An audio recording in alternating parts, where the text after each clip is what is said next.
humano consta de 5 sentidos básicos, tales como la olfativa, auditivas, táctil, gustativas y visual. También abarcan más sentidos, por los cuales daremos a conocer a continuación. La percepción es el proceso perceptivo que consta en el mecanismo sensorio-cognitivo de gran complejidad, mediante el cual el ser humano siente, selecciona, organiza e interpreta los estímulos con el fin de adaptarlos mejor a sus niveles de comprensión. Es decir, por medio de él, le es posible formarse subjetivamente un cuadro coherente y significativo del mundo físico real del cual forma parte. Así identifica, recupera y responde a la información recibida a través de los sentidos. Los impulsos nerviosos que proceden de la retina llegan a través del núcleo geniculado lateral del tálamo hasta la corteza visual del cerebro, situada en el lóbulo occipital, donde se produce la propia percepción. Componentes de la percepción. Aquí podemos mencionar el perceptor. Es la persona que recibe los estímulos en una situación determinada, que influye en la manera de percibir la realidad. El estímulo son reacciones internas de la persona.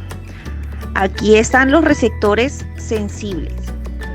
El objeto percibido, aquello donde los estímulos orientan la atención del sujeto.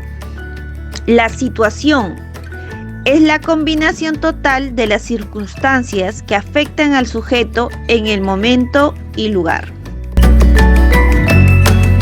Características. La percepción de un individuo es subjetiva, ya que las reacciones a un estímulo varían de un individuo a otro.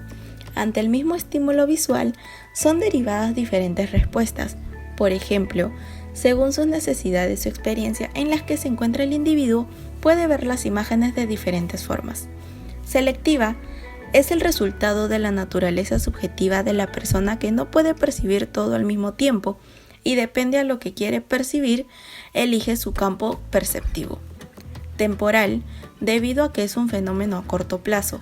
La forma en que los individuos realizan el proceso de percepción es desarrollada a medida que su experiencia se enriquece y junto a ellas cambian sus motivaciones y necesidades. Gignosia es la función cognitiva que permite el conocimiento o reconocimiento del mundo y del entorno a partir de las impresiones suministradas por los órganos de los sentidos, tanto mediados por receptores ubicados en la periferia como los responsables de la sensibilidad profunda. Implica percepción, reconocimiento y denominación de los estímulos provenientes de un objeto. En el cerebro requiere de la correcta participación de los centros corticales superiores.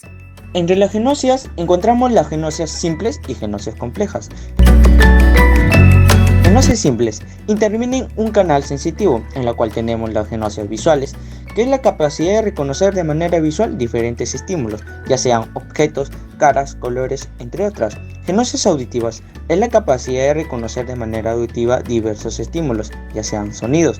Gnosias táctiles es la capacidad de reconocer mediante el tacto diferentes estímulos, ya sea textura, objetos o la propia temperatura. Gnosias olfativa es la capacidad de reconocer estímulos mediante el olfato. Olores. Gnosias gustativas, capacidad de reconocer mediante el gusto, los sabores. En gnosias complejas intervienen más de un canal sensitivo. En ello encontramos el esquema corporal, que es la capacidad de reconocer y representar mentalmente el cuerpo como un todo y sus diversas partes. Las gnosias son muy importantes en nuestra vida diaria. Debido a ello, podemos reconocer lugares, ubicaciones específicas y desplazarnos por el entorno sin chocar o caernos. Esquivar un objeto en movimiento o atraparlo. Se puede identificar las caras de nuestros seres queridos y conocidos o identificar una canción favorita.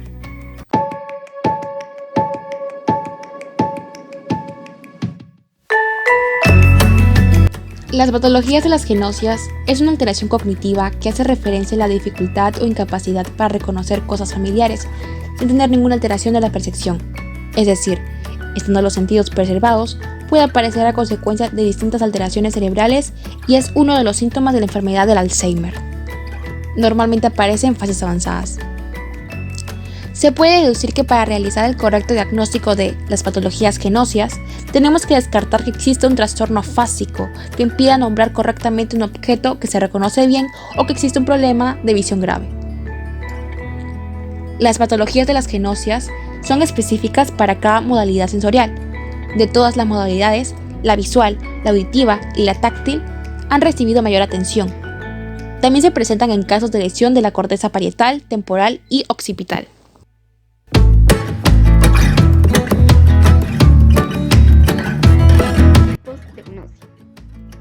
Agnosia auditiva.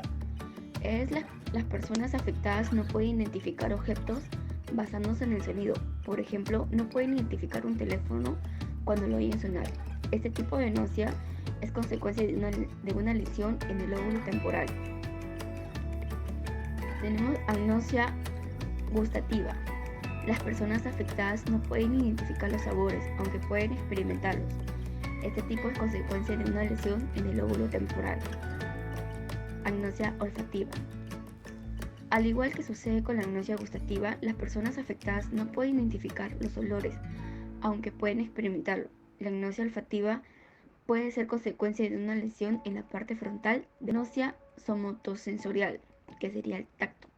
Las personas afectadas tienen dificultades para identificar un objeto familiar, como una llave o un imperdible, que se les coloca en la mano. Sin embargo, cuando miran el objeto, inmediatamente lo reconocen y lo identifican. Este tipo de agnosia es consecuencia de una lesión en el lóbulo parietal. Agnosia visual.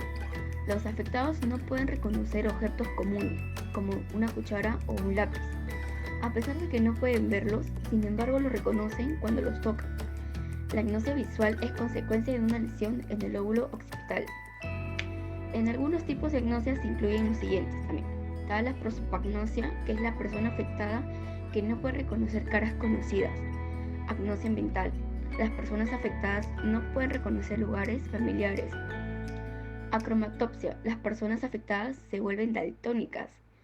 Y anasognosia. Las personas insisten que no pasa nada, ignoran el problema, incluso cuando un lado de su cuerpo está paralizado.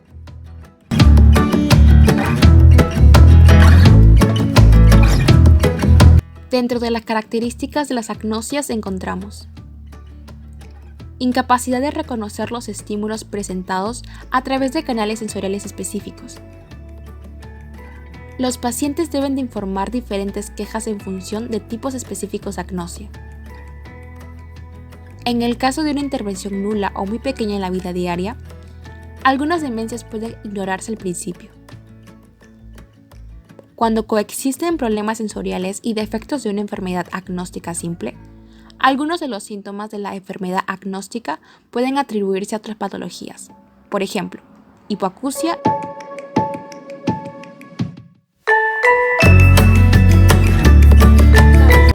Una de las causas principales es el daño cerebral. Cualquier trastorno que afecte el sistema cerebral provoca su aparición. Es causada por daños en el lóbulo parietal, el lóbulo temporal o el lóbulo occipital del cerebro.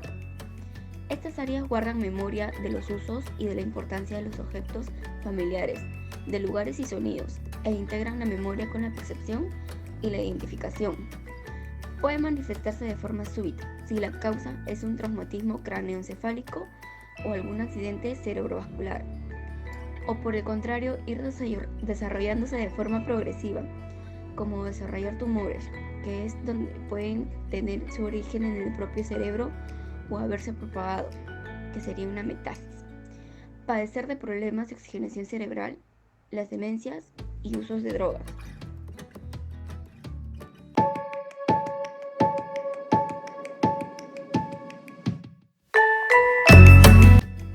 Tras un correcto diagnóstico con las pruebas adecuadas, tomografía computarizada, resonancia magnética nuclear y otras pruebas de imagen, es posible llevar a cabo distintos tratamientos que mejoren las capacidades dañadas.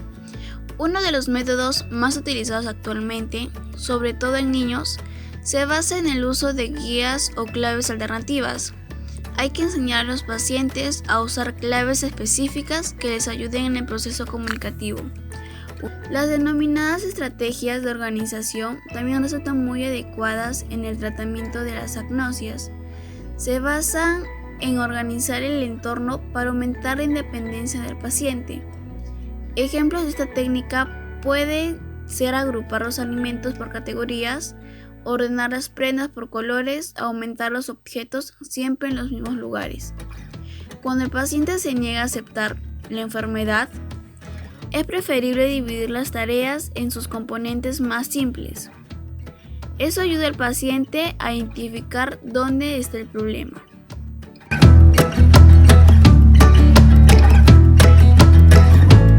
En conclusión, la agnosia es un trastorno cerebral que puede acarrear graves consecuencias, por lo que es muy importante que lo conozcas y lo sepas identificar.